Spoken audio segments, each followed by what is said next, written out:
The release of hostages in Israel and Gaza often emerges as a symbol of hope in the middle of a sea of despair. And today, we find ourselves contemplating this rather long standing crisis, and finally, could this yield to peace? And the recent developments suggest a subtle yet significant shift in tone, especially in the light of reports from the Israeli press that Prime Minister Netanyahu may be open to a ceasefire once the first phase of hostage exchanges is completed. And this tentative hope is rather complicated, is further complicated and possibly accelerated by external pressures from President-elect Donald Trump, who's reportedly warned of severe consequences should a deal not be reached by the time of his inauguration. The concept of a hostage deal serving as a precursor to peace is not new. Historically, such exchanges have often been fraught with mistrust and short-lived optimism, but the current context feels different, perhaps because of the unprecedented toll of this war, over 46,000 lives lost in Gaza and an entire population left without basic necessities. And the humanitarian crisis is untenable. And it is this desperation, coupled with the intense diplomatic mediation from Qatar, from Egypt and the United States, that's led to cautious optimism. And Netanyahu's reported willingness to conclude hostilities after a phased agreement represents a dramatic departure from his earlier stance of dismantling Hamas entirely. This shift may reflect a convergence of factors: the human and political cost of continuing the war, dissent within Israel's security establishment, and international pressure, most visibly from the incoming US administration. And Trump's remarks about hell to pay should progress stall underline the global stakes involved. Egypt and Qatar have played a crucial role in keeping these negotiations alive, often mediating between seemingly irreconcilable positions.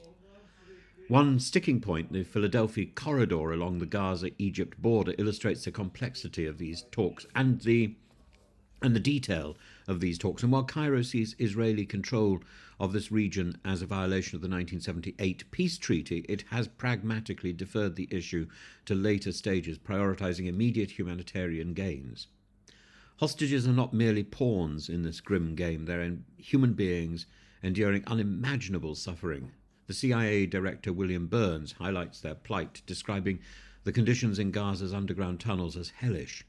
And Burns also emphasizes the toll on families in Israel who live in agonizing uncertainty, not knowing the status are their loved ones alive or dead. And this emotional dimension makes the release of hostages not just a political necessity but a moral imperative. Yes, we need to temper any optimism, and the impasse between Hamas and Israel is not easily bridged. Hamas demands an end of the war and a full Israeli withdrawal from Gaza, while Israel insists on the dismantling of Hamas itself as a prerequisite for any lasting agreement. Both sides remain deeply entrenched in their positions, and any breakthrough will likely involve compromises that neither side finds entirely palatable. Trump's involvement adds another layer of urgency and unpredictability, in his rhetoric, while polarizing, could serve as a catalyst for action.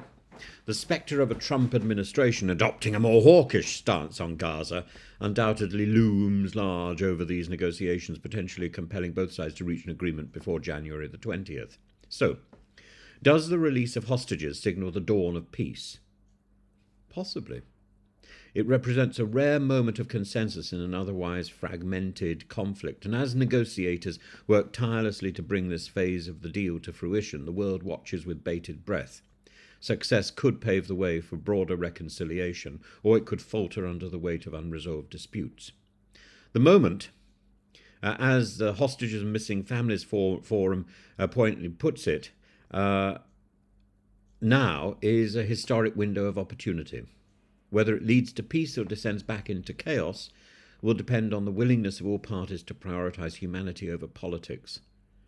And I think if the hostages are released, that is the point at which the world needs to spin and recognize Palestine as a state unilaterally. It simply has to be done. It needs to, the Palestinian community needs that reassurance that it is respected in an international dimension that it has realistic and legal existence.